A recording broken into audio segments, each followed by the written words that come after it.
Oke, Bismillahirrahmanirrahim. Assalamualaikum warahmatullahi wabarakatuh. Waalaikumsalam warahmatullahi wabarakatuh. Kami di sini akan mempresentasikan tentang hasil kerja kelompok kami, yaitu di mata kuliah pengantar RPL. Namun sebelum masuk ke situ, kami akan memperkenalkan diri kami masing-masing terlebih dahulu. Perkenalkan, nama saya Brian Virgasya Pratama. Saya di sini sebagai moderator. Saya Akil Mustaqim. Saya Fikri Bayhaqi. Oke, baik. Langsung masuk ke materi. Di sini ada mata kuliah pengantar RPL. Lalu di slide selanjutnya ada ini nama anggota tim kami. Nah, ini ada konten-konten yang akan kami bahas. Ya, konten yang pertama ada definisi software, lalu ada definisi software engineering, lalu ada prodi software engineering di ITTS, dan testimoni kuliah di bidang software engineering. Masuk ke konten yang pertama, definisi software. Oke, untuk ini bisa dijelaskan oleh teman saya. Silakan, Fikri. Jadi pengertian software menurut Roger S. Pressman adalah perangkat lunak atau software adalah sebuah perintah program dalam sebuah komputer yang apabila dieksekusi oleh usernya akan memberikan fungsi dan untuk kerja seperti yang diharapkan oleh usernya. Oke. Next. Oke. Jadi definisi software dari jurnalnya Wilman Rahman dan Farhan Afalizi di UI atau Universitas Indonesia, software itu adalah program komputer yang berfungsi sebagai sarana interaksi atau penghubung antara pengguna, user, dan perangkat keras atau hardware. Software ini bisa juga dikatakan sebagai penerjemah. Nah, penerjemah apa? Penerjemah perintah-perintah yang dijalankan oleh pengguna komputer untuk diteruskan atau diproses oleh perangkat keras atau hardware.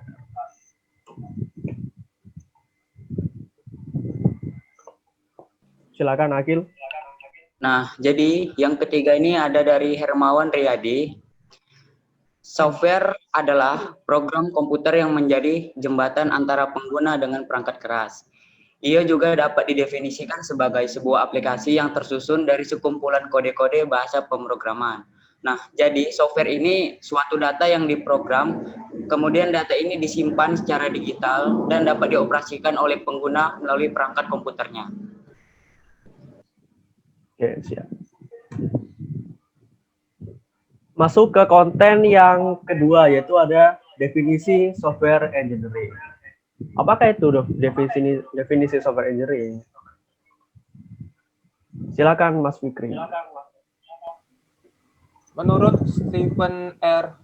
Schacht, rekayasa perangkat lunak adalah sebuah disiplin di mana dalam menghasilkan perangkat lunak bebas dari kesalahan dan dalam pengiriman anggaran dapat tepat waktu serta memuaskan keinginan pemakai.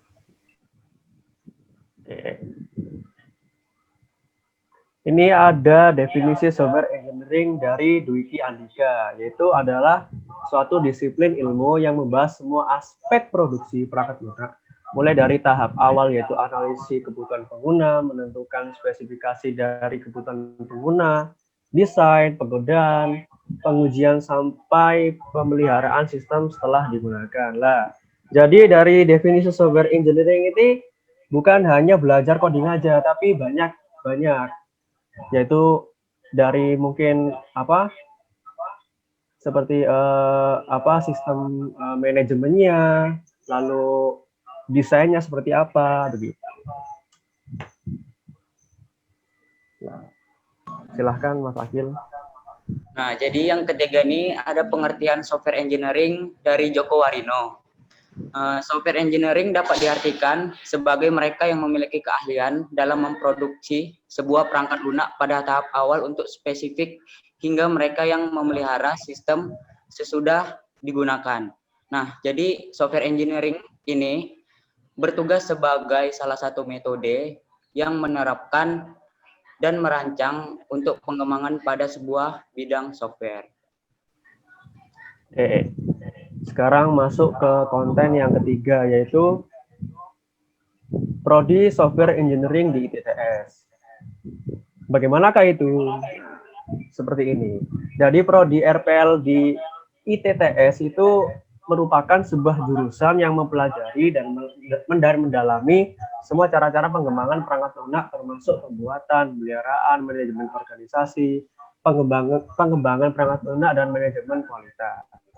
Nah, jurusan ini disiplin teknologi yang menggabungkan konsep ilmu komputer, ekonomi, kemampuan komunikasi, dan ilmu manajemen dengan pendekatan pemecahan masalah dari teknik. Ini juga melibatkan pendekatan terstandar untuk pengembangan program baik dalam aspek manajerial maupun teknisnya. Jadi seperti itu Prodi RPL di kampus IT Telkom Surabaya. Lalu bagaimanakah visinya? Nah, untuk visinya bisa dijelaskan oleh Mas Fikri.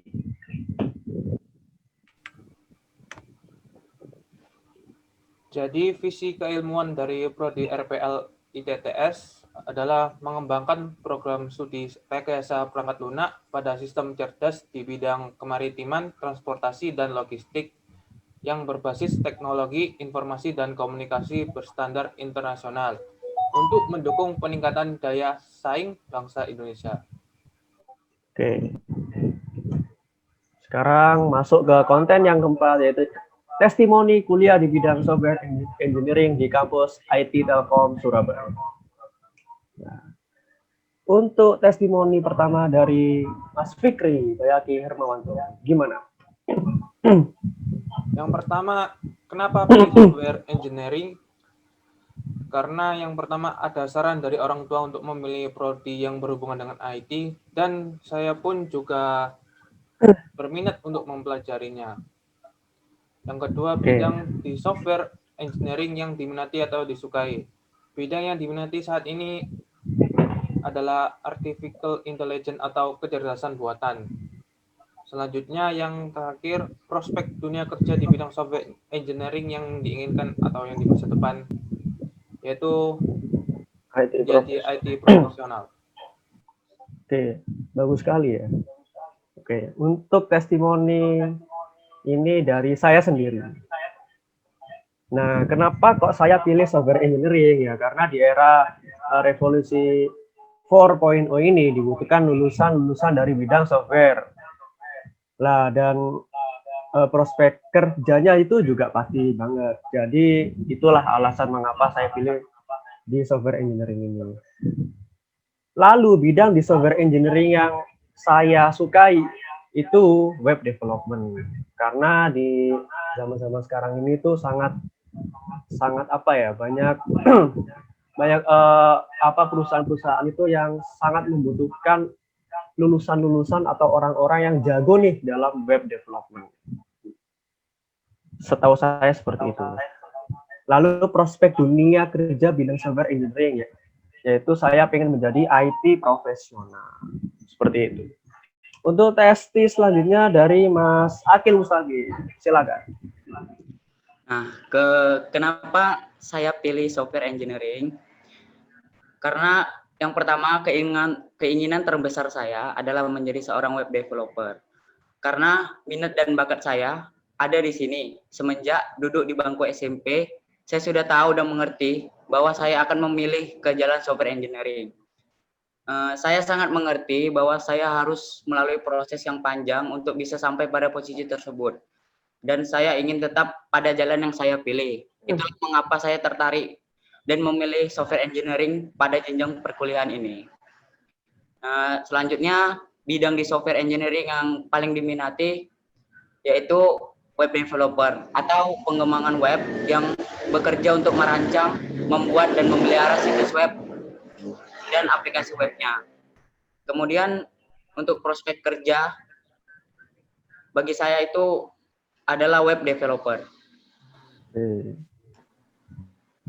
Oke, itu sekian dari testi dari kami memilih software engineering. Nah, ini ada daftar pustaka. Jadi ada 6 ya. Ya, seperti itu. Oke, sekian terima kasih dari kami. Mungkin dari awal sampai hingga saat ini ada kesalahan kata atau apa, kami mohon maaf yang sebesar-besarnya. Sekian, akhir waliyaza. Assalamualaikum warahmatullahi wabarakatuh. Waalaikumsalam warahmatullahi wabarakatuh.